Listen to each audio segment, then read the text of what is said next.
नमस्कार, मैं हूं आपके साथ गौरव राजेंद्र। बुलेटिन की शुरुआत करते हैं। उत्तराखंड की स्थापना के 25 वर्ष पूरे होने पर विधानसभा में 2 दिवसीय विशेष सत्र का आयोजन हुआ, जिसमें राष्ट्रपति द्रौपदी मुर्मू ने अभिभाषण दिया।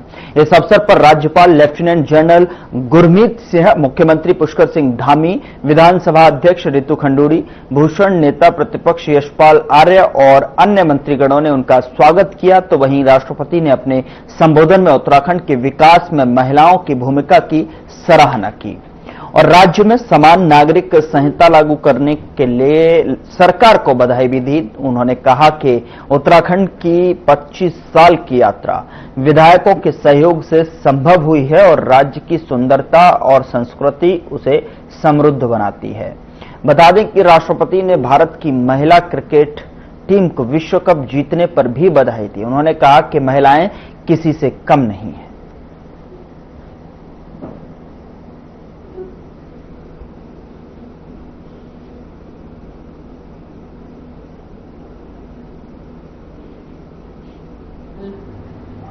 मनाने का बहुत खुशी तो है ही, लेकिन आज का दिन आत्मसमीक्षा करने का दिन भी होना चाहिए। हम अभी तक 25 साल कितने दूर राज्य को आगे ले जाए हैं और आगे हम क्या करेंगे कि ये राज्य को पूरा देश में नंबर 1 बनाने के लिए प्रयास कैसे कर सकते। सम्मिलित उद्यम होना चाहिए। मुझे विश्वास है कि राष्ट्र सर्वोपरि की भावना के साथ आप सब राज्यों को तथा देश को विकास के पथ पर तेजी से आगे ले जाएंगे। आज मैं पुनः जिस गृह के नेता जिस चीज को हम लोगों के सामने रखे उसको मैं दोहराना चाहूंगी। आज एक बहुत खुशी की भी दिन है। एक राज्यों के नहीं, पूरा देश के, पूरा विश्व के। आज हम लोगों के बेटियां पूरा विश्व को एक मैसेज दिए हैं। हम यहाँ के युवा ऊर्जावान हैं, महिलाएं भी पीछे नहीं है। मुझे लगता है इस जमीन में, इस भारत देश में 140 करोड़ लोग हैं, उनमें से आधा आबादी महिलाएं हैं। हम जो सपने देख रहे हैं कि 2047 तक भारत को विकसित राष्ट्र बनाने का, मैं उत्तराखंड के सभी निवासियों के स्वर्णिम भविष्य की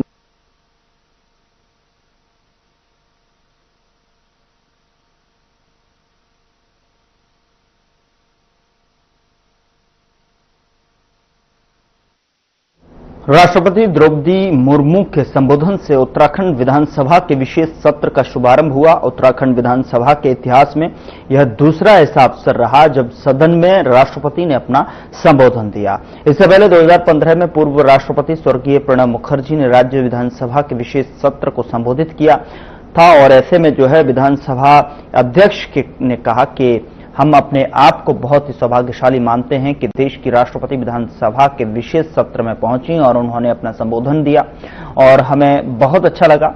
वहीं राष्ट्रपति को रम्मान की पुस्तक को लेकर जो है रम्मान की पुस्तक और मुखौटा भी भेंट की गई।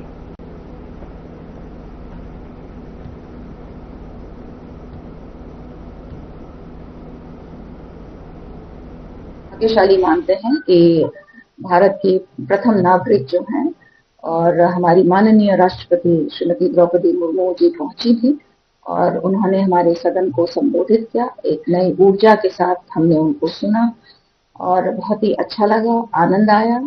जब पहुंची हम लोग उनको एक प्रोसेशन में अपने सदन में लेकर आए। मेरे स्वागत भाषण के बाद एलओपी साहब का स्वागत भाषण हुआ, फिर आदरणीय मुख्यमंत्री जी का स्वागत भाषण हुआ, राज्यपाल महोदय ने भी उनका स्वागत किया और उसके बाद फिर हमने अपनी जो हमारी राष्ट्रपति महोदय हैं उनका संबोधन सुना। बहुत अच्छा लगा, आनंद आया। साथ ही साथ बीच में उनकी आदेश से उनकी परमिशन लेने के बाद हमने कुछ स्मृति चिन्ह उनको दिए। पहला एक छोटा सा शॉल या स्टोल कहिए था जिसमें हमने ब्रह्म कमल, हमारे पद्मश्री हैं जयप्रकाश पेंटर है, उनसे बनवाए थे वो ब्रह्म कमल। मैं बताना चाह रही थी कि ये ब्रह्म कमल हमारे लिए कितने पवित्र फूल है। स्टेट फ्लावर तो है ही, लेकिन पवित्र भी हम इसको बहुत मानते हैं। उसके बाद आपने जैसे देखा, हमने रामायण का एक मुखौटा उनको दिया और बताया उनको कि ये हमारे चमोली जिले में इसका खेल होता है, नाट्य किया जाता है। पौड़ी जिले के कोट ब्लॉक के सितोन्यूसु पट्टी में आयोजित मनसार मेले में बड़ी संख्या में श्रद्धालुओं ने हिस्सा लिया और इस अवसर पर देवल गांव स्थित लक्ष्मण मंदिर से ध्वज निशानों के साथ ढोल दमाओं की ध्वनि में गांव के लोग फलस्वाड़ी गांव पहुंचे, जहां उन्होंने सीता माता के शिलारूपी दर्शन किए। मेले में पहुंचे पूर्व विधायक मुकेश कोहली ने सीता माता सर्किट के प्रोजेक्ट को आगे बढ़ाने का आश्वासन दिया, जो पूर्व मुख्यमंत्री त्रिवेंद्र सिंह रावत का कार्यकाल में शुरू हुआ था।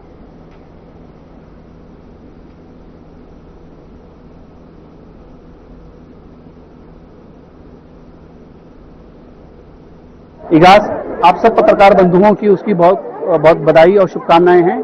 आज इगास का बाद जो दूसरा हमारा मेला आता है मनसार का, तो मनसार मेले की भी आप सबको मेरी तरफ से बहुत बहुत बधाई और शुभकामनाएं हैं। जैसा कि विदित है, हम पूर्ववर्ती सरकार में जब आदरणीय त्रिवेंद्र सिंह रावत जी इस प्रदेश के मुख्यमंत्री थे और मैं विधायक के रूप में क्षेत्र का प्रतिनिधित्व कर रहा था, उस समय पर हमने सीता माता सर्किट को लेकर एक बड़े प्रोजेक्ट पे हम लोगों ने काम करना शुरू किया था, जिसमें देवप्रयाग में रघुनाथ जी का मंदिर हो गया, बिदाकोटी में सीता माता जी को का वहाँ पे मंदिर हो गया, सीता सैन है जहाँ पर शिव जी का मंदिर है। काफी लोग आते हैं देखने के लिए, तो बेसिकली हमारा वही है कि और लोगों को जिन लोगों के बारे में पता नहीं है, जो जानते नहीं है कि मेले कहाँ होता है और किससे होता है, उन लोगों को इसके बारे में पता चले और बाहर से और लोग भी यहाँ पे आए और देखे कि क्या होता है, क्या होता है, क्यों मनाया जाता है यहाँ पे, और मैं वही चाहती हूँ कि उसके बारे में पता चले।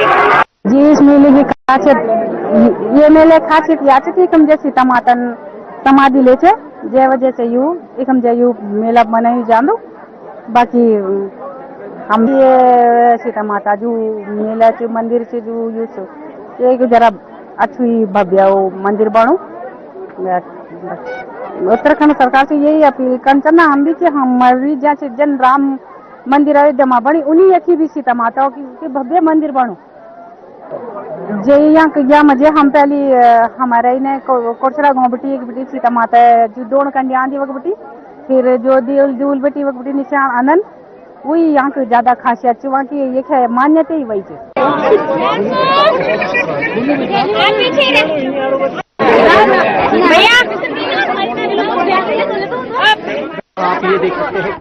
उधर महालेखाकार लेखा एवं हकदारी उत्तराखंड देहरादून के कार्यालय द्वारा कोलागढ़ स्थित ऑडिट भवन में सामान्य भविष्य निधि यानी जीपीएफ अदालत का आयोजन किया गया और इस आयोजन का उद्देश्य जन कल्याण, पारदर्शिता एवं उत्तरदायी प्रशासन को प्रोत्साहित करना था।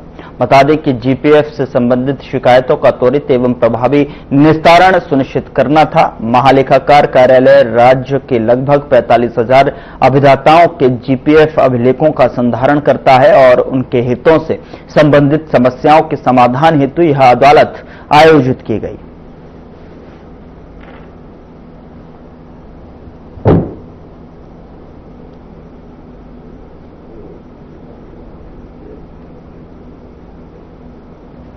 में करवाई थी।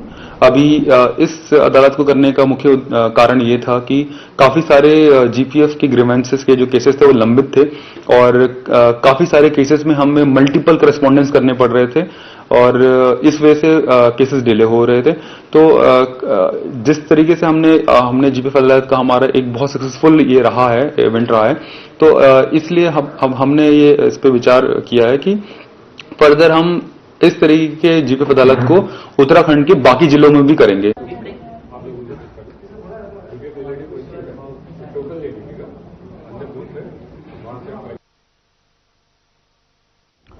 कबाड़ी की दुकान में संदिग्ध परिस्थितियों में आग लग गई। आग लगने के दौरान एक युवक जिंदा जला। दरअसल आपको बता दें कि ऋषिकेश में हीरालाल रोड स्थित एक कबाड़ी की दुकान में संदिग्ध परिस्थितियों में आग लग गई और आग लगने के दौरान एक युवक जिंदा जल गया, जिसका शव पुलिस ने कब्जे में लेकर एम्स की मोर्चरी में रखवा दिया है। युवक कबाड़ी की दुकान के अंदर कैसे पहुंचा, पुलिस ने इसकी जांच शुरू कर दी है। जानकारी के मुताबिक सुबह करीब 3:30 पर फायर ब्रिगेड की टीम को सूचना मिली कि हीरालाल मार्ग स्थित कबाड़ी की दुकान में आग लग गई है। सूचना मिलते ही फायर ब्रिगेड की टीम मौके पर पहुंची। करीब 2 घंटे की मशक्कत के बाद जो है फायर ब्रिगेड के द्वारा आग पर काबू पाया गया।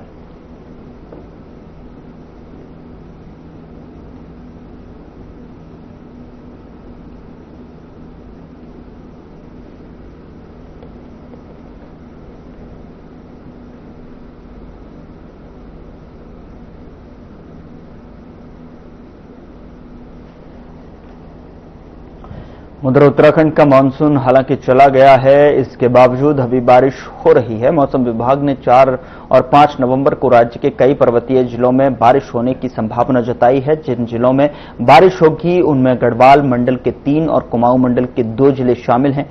तो वहीं 4 नवंबर को गढ़वाल मंडल के सीमांत जिलों उत्तरकाशी, चमोली, रुद्रप्रयाग में बारिश होगी।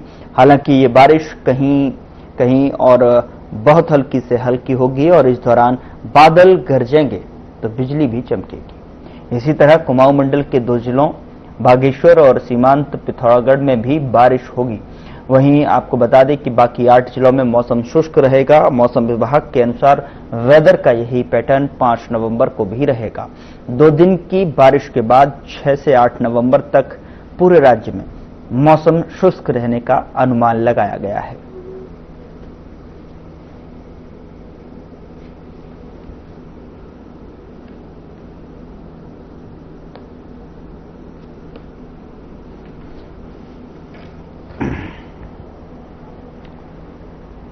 उधर पूर्व विधायक राजू भंडारी के हालिया बयानों पर कांग्रेस ने तीखा पलटवार किया है। दरअसल आपको बता दें कि कांग्रेस प्रदेश प्रवक्ता शिषपाल बिष्ट ने कहा कि अब भंडारी को अपने फैसले पर पछतावा हो रहा है। उन्होंने आरोप लगाया कि भाजपा के बहकावे में आकर भंडारी ने न केवल कांग्रेस का साथ छोड़ा बल्कि उसी पार्टी के साथ विश्वासघात किया जिसने उन्हें विधायक से लेकर मंत्री स्तर तक सम्मान दिलाया। बिष्ट ने कहा कि भाजपा में भंडारी को न पद मिला न सम्मान और अब वे जनता की सहानुभूति पाने की कोशिश कर रहे हैं। उन्होंने कहा कि उपचुनाव में जनता पहले ही सबक सिखा चुकी है और आगामी आम चुनाव में भी ऐसे दलबदलुओं को जनता करारा जवाब देगी।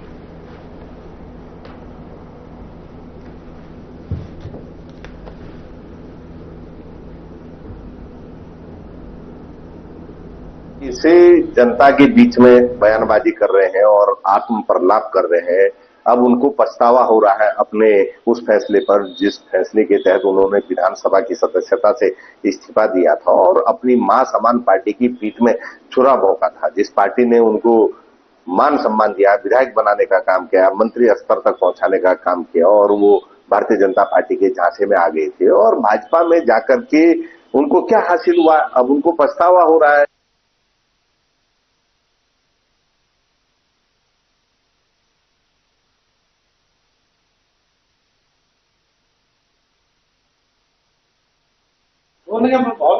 था ना।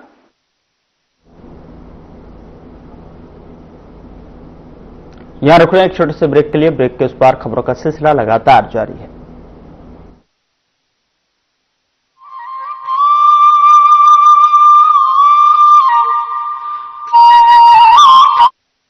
कुछ लोग खाते पीते तो बहुत बढ़िया हैं, पर फिर भी उनकी सेहत नहीं बनती। पिचके हुए गाल हैं, हड्डियां निकली हुई हैं, पैंटें ढीली हैं, कपड़े जचते नहीं, कोई पर्सनैलिटी नहीं। ऐसे लगता है इधर से खाए जा रहे हैं उधर से निकले जा रहा है, क्योंकि उनका पाचन तंत्र खराब है। और जब तक के पाचन तंत्र दुरुस्त नहीं होगा, वो जितना मर्जी अच्छे से अच्छा खा ले, उनकी सेहत नहीं बन सकती।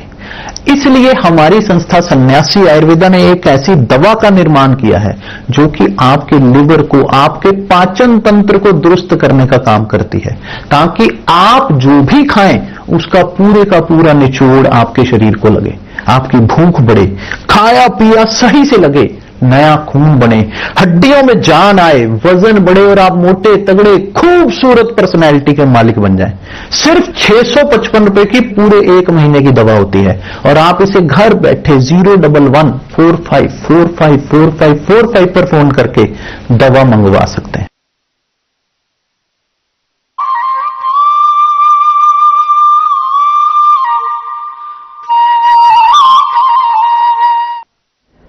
ब्रेक के बाद स्वागत है आपका। खबरों में आगे बढ़ते हैं। राष्ट्रपति द्रौपदी मुर्मू ने राजपुर रोड स्थित राष्ट्रपति निकेतन में 9 करोड़ की लागत से तैयार फुट ओवर ब्रिज और घुड़सवारी क्षेत्र का लोकार्पण किया और इन दोनों परियोजनाओं से राष्ट्रपति निकेतन परिसर में आधुनिकता, सुरक्षा और विरासत का अद्भुत संगम दिखा। तो वहीं राजपुर रोड पर बने 105 फीट लंबे पैदल पुल से राष्ट्रपति निकेतन और राष्ट्रपति उद्यान को जोड़ा गया है। लोक निर्माण विभाग ने लगभग 9 करोड़ की लागत से बने पैदल पुल को हिमालयी वास्तुकला का तैयार किया है और पैदल पुल अब व्यस्त राजपुर रोड पर लोगों की सुरक्षा के लिए एक विकल्प बन गया है। वहीं राष्ट्रपति निकेतन परिसर में 0.7 एकड़ में घुड़सवारी क्षेत्र विकसित किया गया है और जो कि राष्ट्रपति के अंगरक्षकों पीबीजी की ऐतिहासिक परंपरा का प्रतीक है।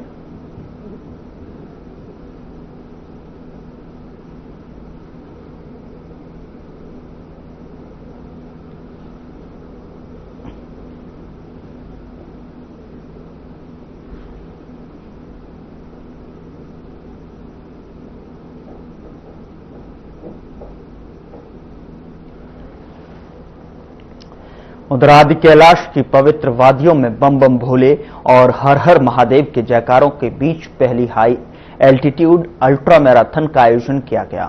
इस कठिन पर्वतीय दौड़ में 15 से 60 वर्ष आयु के लगभग 780 धावकों ने 14,000 फीट की ऊंचाई पर बर्फीले रास्तों और कठिन ट्रेल्स को पार कर किया। और यह बता दें कि प्रतियोगिता उत्तराखंड के रजत जयंती अवसर के वर्ष पर यहां पर आयोजित की गई, जिसका उद्देश्य शीतकालीन साहसिक और धार्मिक पर्यटन को प्रोत्साहित करना था।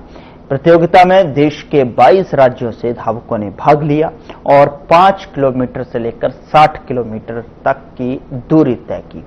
मुख्यमंत्री पुष्कर सिंह धामी ने इस ऐतिहासिक आयोजन को उत्तराखंड के लिए गर्व का क्षण बताया। वहीं केंद्रीय मंत्री अजय टम्टा और अन्य अधिकारियों ने हरी झंडी दिखाकर दौड़ की शुरुआत की।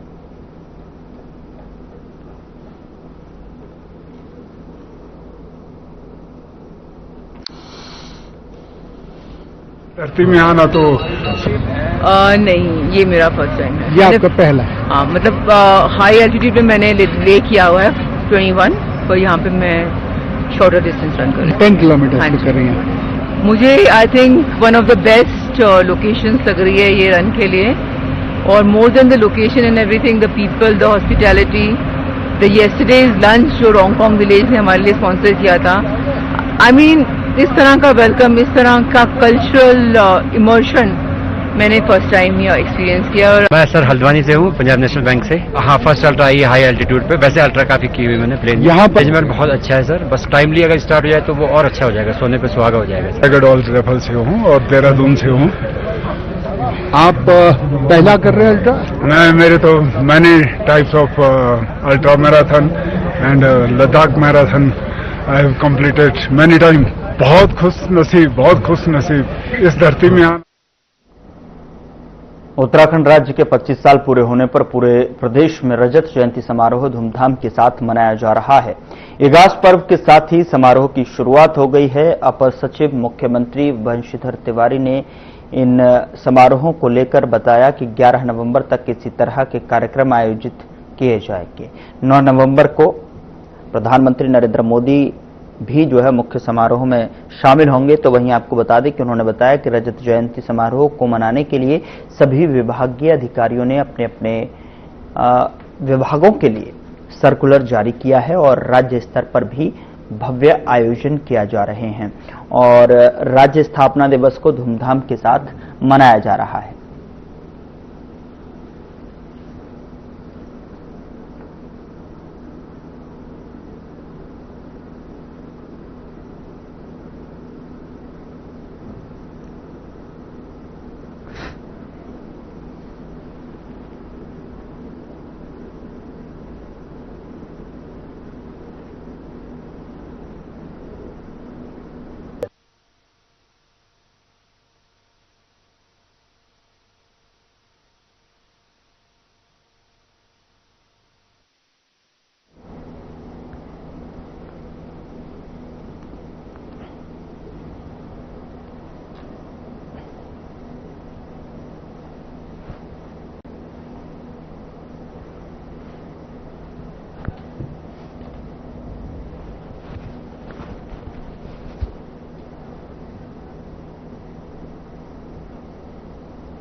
उत्तराखंड में अधिकारी अपने आप को विधायक सांसदों से भी ऊपर समझने लगे हैं। ऐसे ही एक मामले का सामना राष्ट्रपति के स्वागत कार्यक्रम में जॉलीग्रांट एयरपोर्ट पहुंचे विधायक और सांसदों को करना पड़ा है।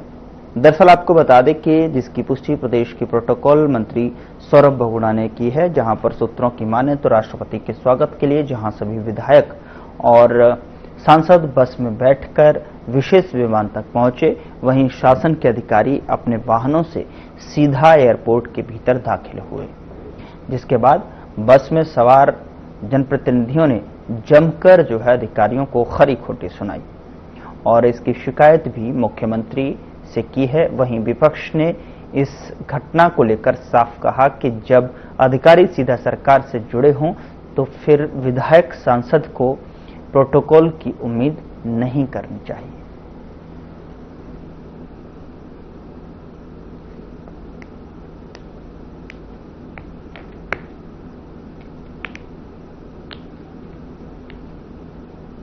कांग्रेस की सरकार में उनका आयोजन प्रशासन सिर्फ व्यवस्था करता है, आयोजन सरकारी कार्यक्रम का पार्टी के पदाधिकारी करते हैं। कुछ अधिकारी हैं जिनको बार बार बताना पड़ता है और मुझे उम्मीद है कि आज जिस तरीके से मैंने अपनी बात को प्रोटोकॉल मंत्री के रूप में सचिव और चीफ सेक्रेटरी के सामने रखी है, आगे से व्यवस्था दुरुस्त होगी और ये कमियां दूर होंगी।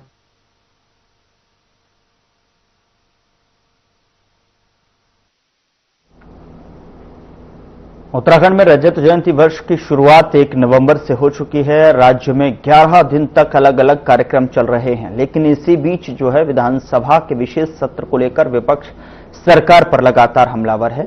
बता दें कि कांग्रेस प्रदेश अध्यक्ष करण माहारा ने कहा कि इसे विशेष सत्र कहकर उत्तराखंड का अपमान किया जा रहा है। माहारा ने कहा कि विपक्ष विधानसभा के पटल पर सवाल उठाना चाहता है, लेकिन मंच ही नहीं दिया जा रहा। उन्होंने इसे शहीदों के सम्मान और विधायकों के संवैधानिक अधिकारों का हनन बताया है। वहीं नेता प्रतिपक्ष यशपाल आर्य ने भी विशेष सत्र पर सवाल उठाते हुए कहा कि विपक्ष के पास चर्चा के लिए ढेरों मुद्दे हैं, लेकिन हर बार सत्र बीच में ही स्थगित कर दिया जाता है। उधर पूर्व मुख्यमंत्री हरीश रावत ने कहा कि बेहतर होता कि रजत जयंती का यह सत्र गैरसैंण के भराड़ीसैंण में आयोजित किया जाता।